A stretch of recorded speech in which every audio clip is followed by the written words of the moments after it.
in that time, I had to have a tracksuit because that was my way of saying I'm a b-boy, right? Right. But it's a long journey. So throughout that journey, you start to discover your voice. You start to incorporate, well, this is my personality, and I'm going to do things this way because this is what I'm capable of.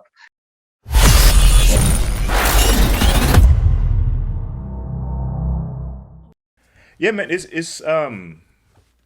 interesting that you brought that up because I was going to ask you about that. Like, what was it about the Cure that made you not only adopt that name but take on the look that you took on? But you've pretty much answered that. And so this Utmost event was from your perspective the coming out party for Mike the Cure persona. Yeah. And like I said, when you asked me that first question, um, taking it back to the year 2000 is when I first heard of Slick on the Monkey Bars from Arizona. Um, Freestyle Session 2000 was at the Alexandria Hotel in Los Angeles. And if you've been to that hotel, it's a 2-story venue. It's so huge. It's amazing. There were so many B-boys and B-girls there that night. I mean, it was a pinnacle for hip hop just in general. A huge milestone for Cross One to be able to pull that off. So at that event in particular is when I heard of Slick and the Monkey Bars. I didn't quite know who they were. And then a lot of that jam focused on you hearing that there was a battle going on somewhere.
So the whole goal of the jam for us in particular was like trying to find those battles. Downstairs, Slick and the Monkey Bars is battling so-and-so. So we're like, ooh, let's go check it out. So we're running downstairs, trying to sift through all these circles. And I could never quite get a good point of view because these circles were huge and there were so many, it was just walls of people. So I didn't really get to see that battle. But that's when I first heard about them. And then shortly after that, I became acquainted with Paranoid Android. And Paranoid Android was Slick on the Monkey Bars at that time. And we developed a relationship with Paranoid Android. And mind you, I was not Knuckleheads at this time. So we became, I met Knuckleheads in '99, and we became friends from Hope in Hollywood. And that was a Monday practice spot at some church on Gower in LA. And I was in Florgasms at that time, which was a Carson Torrance crew. And we became friends with Knuckleheads, and then we became friends with PA from Slick and the Monkey Bars. And we kind of had this little clique called Dropouts. And that clique is kind of where the abstract style started to have a formation of its own. It started to be a little bit more identifiable because we were a collective and we were expressing ourselves a lot more at events. But Robbie had produced this event, Unsigned Hype, that was going down in 2002, and I was billed with Tim, the serial killer from Florgasms, to do a 2-on-2 exhibition against Bam Tribe. And so Slick and the Monkey Bars contacted us, and it was Nomac and Geo who came down and stayed with myself and Josh and some of the guys and Rancho Cucamonga. And I hadn't met Nomac or Geo before. And obviously they're not going to arrive in their abstract gear, Right, so I right. wasn't quite sure what Nomac really had in store for that event. And vice versa. He didn't know how I was going to present as well. But then the day of the jam, you know, I'm downstairs getting ready in the bathroom. He's upstairs getting ready in the bathroom. When we see each other, it's like, whoa, you know, it's like we were both running parallel towards the same direction. And his was Nomak based off of the character Nomak from Blade. And I was Robert Smith, you know, and so that's why I heavily contribute, you know, PA, Nomak, Geo towards really kind of helping California become more acclimated with the abstract style, because prior to that, a lot of what came out of Arizona, people knew as Sour Patch. That was a heavy inspiration for the abstract style. That's why I can't say I originated it, but that event in particular is what really created this waterfall of opportunities for all these people to come out and kind of say, okay, yeah, I'm abstract. Oh, I'm abstract. And I'm going to do this and I'm going to do that. So I really attribute it heavily to UTMOS for really giving all of us that platform, because without him and his events, you know, I definitely can say I wouldn't be here. Battle Monkeys, Full Force, Lost Tribe, Circus Runaways, Knuckleheads Cali, Knuckleheads Zoo, that entire generation. Handle that. Yo, what the dilly? This is Vietnam from Based on a True Story, you know what I'm saying, the video. You know what I mean? This is Christoph from Full Force Crew. That new video coming out based on a true, what? Based on a Posted Lip story. Alright, based on a Posted Lip true story. It's based on the Posted Lip of the true story of the Posted Lip. Of the Posted Lip. Get that video. You're gonna get Cop the that video. tape, bboy agency. You're gonna get that video. I'm gonna beat it up like an abusive guy. You're a bad girl. You're a freaking bad girl. Posted Lip. Eat my Posted Lip. Bye. I'm gonna beat it up. You know, Representing California. California styles, flow rockers, you know what I'm saying? Some of that Ill Cali style. Yo, what up? This is B-Boy Sundance Melodrama Crew, Antonio, the Aspen. We got Distinct Link over here, he's not talking. Just want to give a shout out to UTMOS, this new video based on a true story. Melodrama Crew representing Arizona, watch out. Buy it! Buy it! Hey, Julius, you ready? Yo, what up? What up, what up? Battle Monkeys, do not. Primate, what up? Yo, we just want to give a shout out to Robbie. Peep out the new video. You know what I'm saying? You know, it's Cop that. All right, Yo, what up? Yo, what up, do not. Primate, what up? Yo, Battle Monkeys crew, we want to say what's up to Robbie. Like Word up. what? Shout Peep out to out Robbie. the video. Based on a true story. Representing. Watch it, peep it, love it. You know what I'm talking about. You know how we This do it. video. Yo, you know, do anything. Battle Monkeys 2003. Don't bootleg it, all right? Cop it. Peace. Peace. Like, we all owe it to Robbie. You know, we all owe it to UTMOS for really opening those doors. So to an You know, extent, it's you not guys were one person. born on that day. yeah, you know, it's not one person, it's a collective. So I try to always give credit where credit is due, and definitely a lot of it came from that. Now, if I had to because you touched on the physical, like the physical appearance.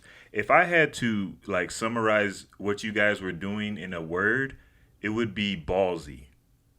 Because you guys were kids, and now you gotta remember, breaking, you know, comes from gang culture, right?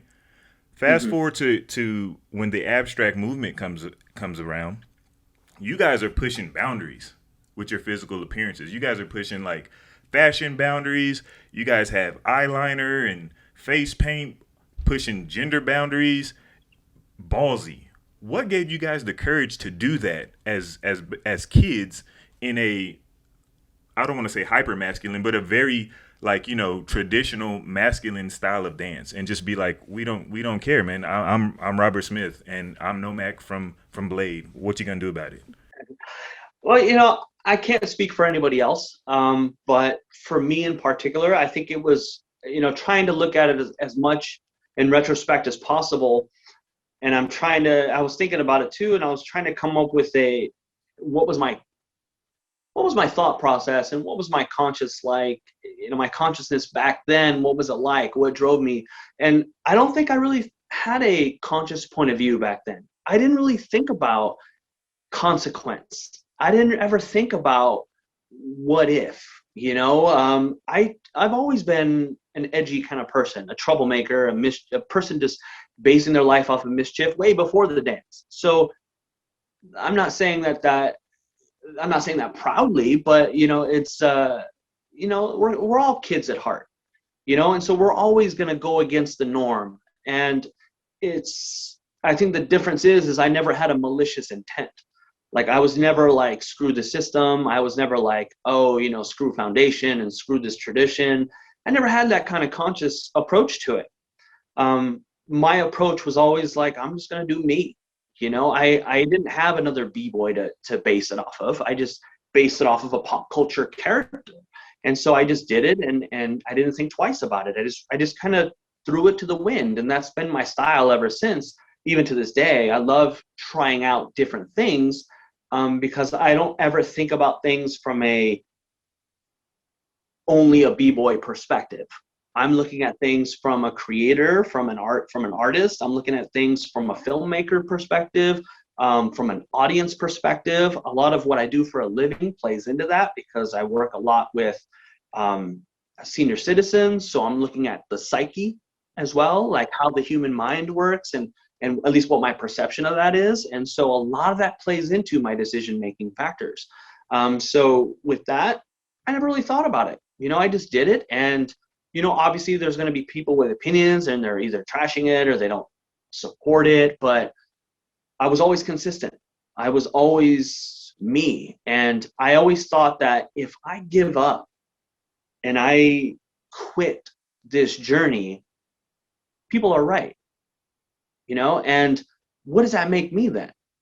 It makes me more confused and more unsure of what I'm doing. And I always felt that if it feels good and if it feels great and if I'm exploring things and having all these discoveries, then why it's not broken?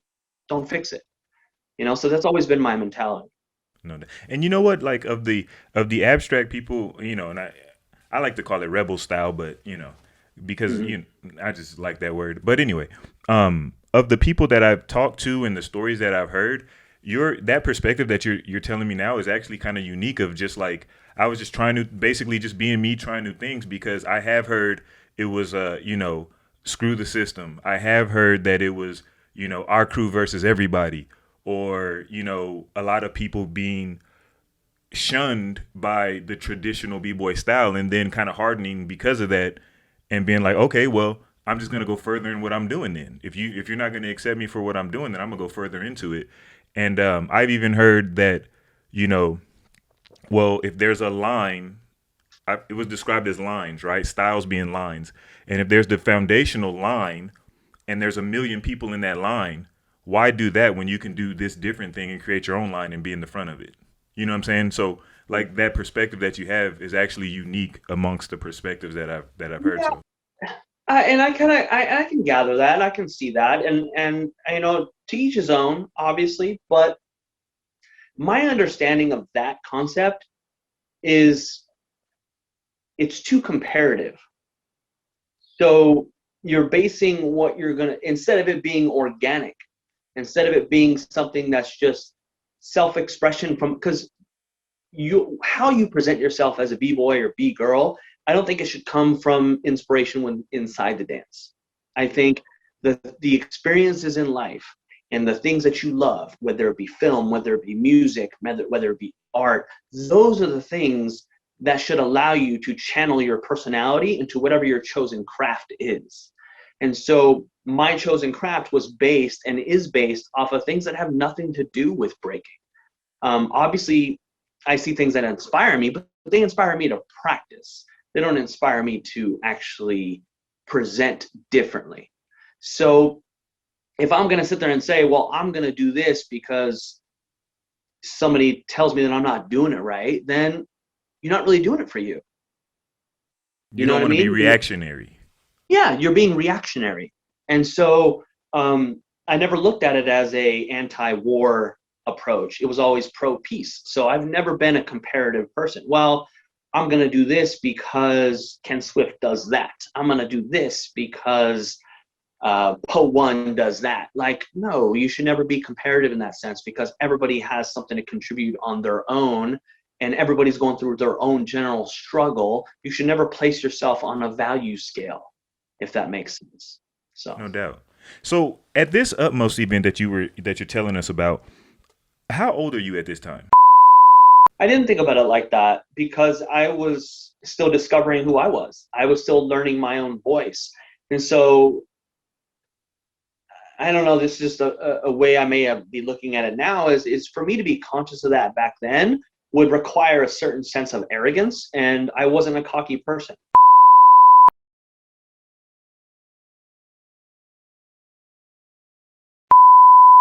For more quality content from Beyond the Cypher with Illskillz, don't forget to press the like and subscribe buttons. Also, feel free to follow us on Facebook and IG at Beyond the Cypher. Let us know how we're doing in the comment section, and to make sure you don't miss anything from the channel, smash that notification bell.